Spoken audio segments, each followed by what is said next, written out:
Hi everyone and welcome to my channel. My name's Diane and today I'm going to paint with you some beautiful pink roses. Now there's lots of different ways you can go about painting roses, and as a warm-up I decided I would have a go first of all at using the stylized method that's been quite popular on YouTube and Pinterest and so on and so forth just lately, which involves basically doing concentric C shapes, so starting with a tiny C in the middle and gradually getting larger round and round until you've constructed something that somewhat resembles a rose. But anyway, what I'm doing here is I'm using some scrap watercolour paper and I'm picking up some permanent rose on my round brush, and I'm just practicing different strokes, different ways of doing this stylized rose with the concentric C's. The first one I did quite dry, and this one you can see I'm doing it quite wet and letting the paint run quite a bit. And I'm putting in some shadowy areas here with, I've added some ultramarine blue to the pink and I'm letting the whole thing bleed into itself. One tip here, when you're doing roses, don't forget to let them dry before you commit yourself too much, because they always dry different from the way they start off. This is a third way of doing a rose. It involves putting a splosh of paint in an irregular fashion on the paper and then coming in with your mixture of cobalt blue or ultramarine and pink and just putting some shadows in, and then once you've put those shadows in, some more pink to strengthen it up a little bit, and then you're going to lift out some of the colour a little bit for the lighter areas on the petals. And all three of these different methods and many others are useful depending on where you want to actually position your rose. For example, if it's just to fill a space in a painting, you might want to do it like this, where it's very rough and just very sketchy, and or you might want to do something a little bit more structured if it was more of a main feature in a bouquet. So all these different systems, they all have their own purpose. Okay, so I've done my practice roses now, and so I'm going to move on to doing an actual painting of a rose with a stem and some leaves. And now I've just wetted an area where I want the flower to be. I'm going to drop in a little bit of potter's pink as a background colour, just sharpen that up a bit with some permanent rose. And I'm going to put that in a kind of random, slightly rosy kind of shape.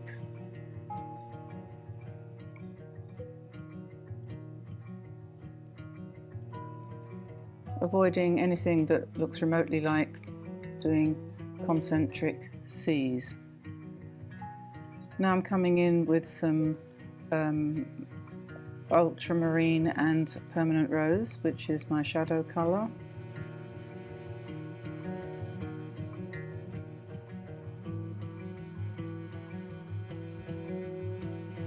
Keeping one side of the flower much darker than the other side. So I've got the left hand lower part there, which is going to be quite a lot darker than the top right.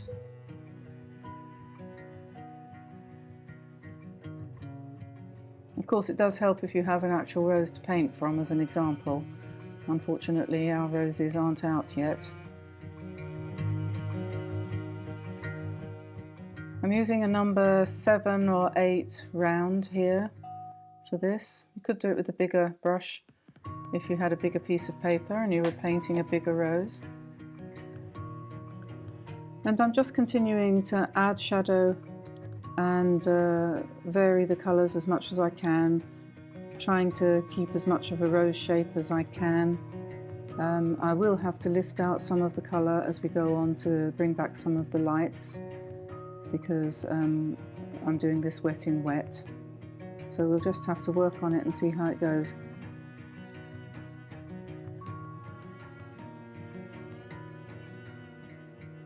Possibly the most difficult thing about this is controlling the amount of water that you've got on the paper and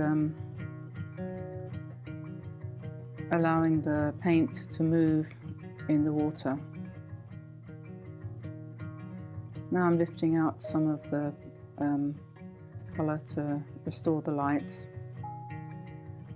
Because when you look at the petal of a rose, obviously they tend to fold over or bend over, and at that point they catch a bit of extra light, and that's where you get the characteristic shape of the rose.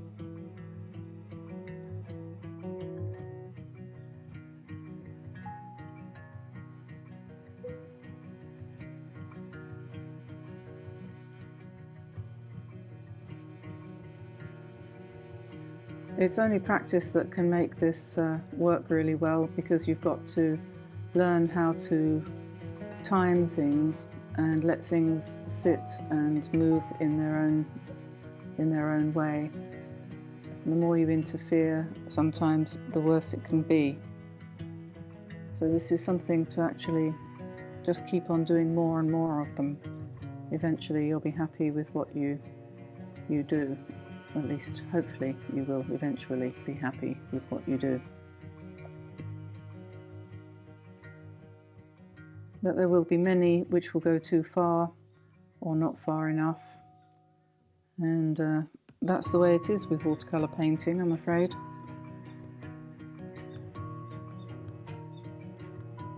So I think I'm going to let that sit for a bit and move on to the leaves. So I always prefer painting the leaves anyway myself. So I'm going to mix up a green using quinacridone gold, sap green, and anything else that happens to be lying around on my palette. And as you can see, I put down two fairly heavy strokes to get that nice oval shape. And then I'm just flicking little pointy bits out along the edge of the leaf there. Very characteristic of the rose to have this pointed oval with the serrated edge. And don't feel that you have to paint the leaves in what you might think was a realistic green, because if you look carefully at any green leaf outside, you'll see that there are literally hundreds and hundreds of different colours in any green plant. And so if you feel that your rose would look better with blue leaves or mauve leaves or red leaves even, whatever you feel is going to add to your artistic creation, then you should choose that colour. And very often green, a real green like sap green, is just not right. It doesn't look right with the colour of the flower, and it doesn't add to your mood. So, you know, try to vary your colours in the leaves, make every single one a different colour from the other, and pick something that you feel comfortable with. And now I'm dropping in a little bud, so I'm just putting in a couple of pink petals there, and I'm going to then add the, I don't know what that part of the flower is called, I can't remember. I used to be a biologist and I can't remember what that's called. Is it the calyx that's opened up there? And then I'm going to put in some stems and a couple more leaves. And as we're doing this, the rose itself is taking on a bit of a slightly better shape and beginning to look more like a rose. You never really know, actually, what's going to happen. It might work, it might not. Remember that most roses, if not all, have got 3 leaves on each little stem, so that's another thing that makes it look like a rose. Remember that. And they tend to come out on kind of small sort of little branchlets there. So just like those 3 I've put on the right. And I've lightened the colour of the leaves as I've gone down the page. So the ones nearer the rose are a stronger shade of greenish brown, brownish green. And then they've gone, as we go down, a little bit more bluish, a little bit fainter. I'm just dropping a little bit of dark green into the base of the leaves there to let that spread out and give more character to those leaves. We won't fiddle with that anymore, we just leave that to do its own thing. Trying to indicate a couple of thorns there. Now, having left the rose to dry a little bit and give me an indication of where the final form is going to be, I'm coming in with some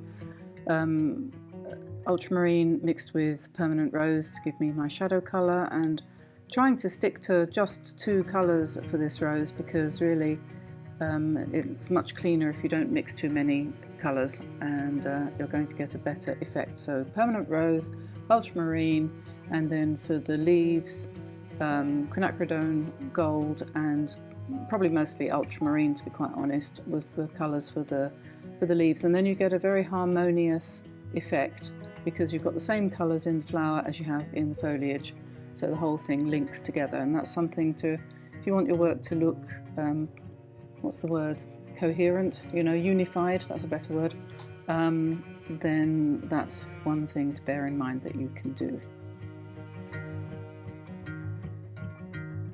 Okay, so there's the final painting. I hope you enjoyed watching me paint that. It's always a nerve-wracking experience when you paint roses. Good reason to make sure you do plenty of warm-up exercises before you get started. So if you enjoyed that, please give me a like and subscribe if you haven't already. And if you click the notifications button, you'll get notified whenever a new video comes out, which is pretty much every day. So thanks again for being with me this evening. Hope that you have a lovely evening. I hope you enjoy painting your roses, and I'll say goodbye for now. Bye bye everyone. Bye bye.